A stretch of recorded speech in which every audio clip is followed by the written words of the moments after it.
welcome to the third and final part of this series. We are going to talk about the applications of the birthday paradox. A big chunk of this video revolves around hash functions. So let's start by asking the following question. What is a hash function? A hash function H is a map from some collection or set U to a set of numbers between 0 and n-1. Simply, it's a map that takes an element and hashes or maps it to one of m numbers. Now let's look at an example of a hash function. A simple hash function is the mod function, which is defined right here. So it takes a number and it does x mod k for some number k. Now suppose we have k equals 2, then let's try out a couple of examples. Suppose the input is 8, and this would be 0, since k is divisible by 2, and h of 9 is 1. Suppose we have k equals 4, then h of 10 is 2, and h of 15 would be 3. And these. Now, where exactly are hash functions used?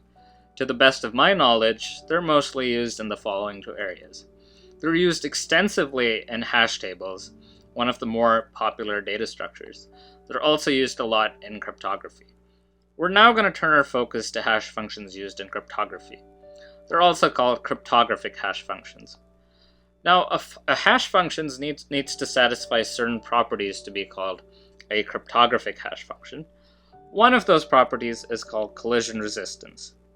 Now, given a hash function, in order for it to be collision resistant, it must be difficult to obtain two distinct inputs in the input space, such that they both hash to the same value.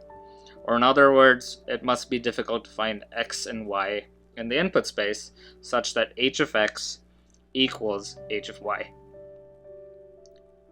Now we're going to turn our focus to signature schemes in cryptography. Historically, and even today, people and organizations continue to use signatures and stamps to signify they have authorized or signed a document. I'm sure you've had to sign documents or checks in the past. In recent times, people have been trying to come up with mathematical schemes to sign documents, and these are called digital signatures. Just like how signatures we have today have some properties, digital signatures have the following properties. First, when a document is signed, one should be able to verify who signed the document. Second, after a document is signed, no one should be able to tamper with the document. And third, a person who signed a document cannot later deny signing the document. In the next couple of slides, we're going to describe how digital signatures work. Suppose we have some document M, and we wish to sign the document using a digital signature. How do we do it? To start, each user has two keys. One of them is a private key. And just like the name suggests, a private key is private. And they also have a public key, which we will call pubk, which is associated with them, and this is a key that they share with people. They're going to use a signing function to sign the document. Now, how does the signing function actually work? It takes two parameters. It takes the message, or M, message or the document, which we will call M, and it also takes the private key. So the signing function takes two parameters, the document, the private key, and it produces a signature. Unfortunately, the digital signature function can only sign a small number of documents. The domain of documents it can sign is small. This poses a problem, and how do we solve this problem? We wish to obtain a smaller yet representative version of the document, or we wish to obtain a hash of the document. Now, the hash of the document has a special word. It's called the digest.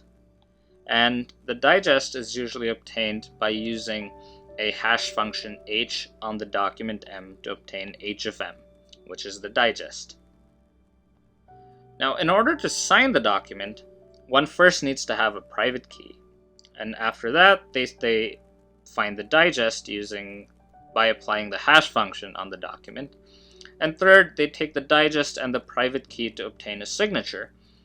Now, they can send the signature and the public key to anyone, and that's how one verifies if someone indeed signed the document. Now, let's summarize how this process exactly works. Now, Alice has her private key, PK, and her public key. Alice first starts out with a document, M. Alice first creates a hash of the document and produces a digest. Now, Alice inputs the digest and her private key to the signing function and produces a signature.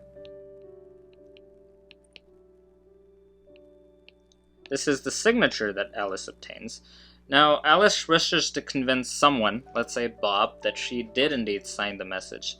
So Alice sends the signature and her public key to Bob. So now Bob has this thing and her public key. Now, using a digital signature scheme, if Bob has access to the signature and the public key, then Bob can obtain H of M. Now, Bob also has access to the document. Bob knows what the document is, and Bob also has access to the hash function. So Bob can compute H of M on his side. If both of these are equal, then Bob knows that Alice did indeed sign the signature. Now, suppose if someone tampers with this document, and suppose they tamper with it and find M prime, the tampered version, then when Bob computes H of M prime, it should be different from H of M. And now Bob knows that the document has been tampered with. And this is a summary of how digital signatures work. Now, one problem digital signatures face is when someone finds two messages or documents that have a hash collision. Now, suppose an adversary, Eve, finds two documents, M and M prime, where M is a fair document, or it's a legitimate document, and M prime is a fraudulent document, or it's something legal or something bad, such that both of these documents have the same hash collision. Since M is a fair document, Eve asks Alice to sign it, and Alice signs the document using her private key PK. And Eve is now in possession of the signature of Alice's signature for document M. Since there's a hash collision, H of M equals H of M prime. And this would imply that the signature, Alice's signature on both of these documents, is the same. Now, the problem here is Eve can use this to convince anyone that Alice indeed signed the fraudulent contract M prime, and this is a bad thing. This example illustrates how signatures are susceptible to hash collisions. Since the example we used requires Eve to find a hash collision, how do we find a hash collision for a function h, suppose we're given such a function? Formally, what we're asking is we want to find two distinct elements in the input space, x and y, such that h of x equals h of y. And how do we do this? A brute force way to do this would be to pick some input x in the input space at random, and we store both x and the hashed version of x. And we keep repeating this process. We continue to pick elements at random, and we store them until we find two random inputs that hash to the same element. This is the brute force attack. And suppose we repeat this process n times, we want to know what is the probability we find a collision. Now, does this sound familiar to you? A birthday attack would not work in this case because square root of m is extremely large, and this has a lot of computational limitations to perform such an attack. And what do I mean by that?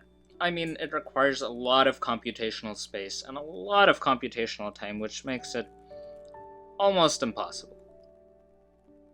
I really hope you liked the videos on the birthday paradox and the birthday attack. I'm sure the birthday paradox has many other applications, If you're aware of any, I would love to hear about them. And feel free to comment about your questions or thoughts on my videos. Also, please comment about what you'd like to hear about in future videos, and don't forget to hit subscribe.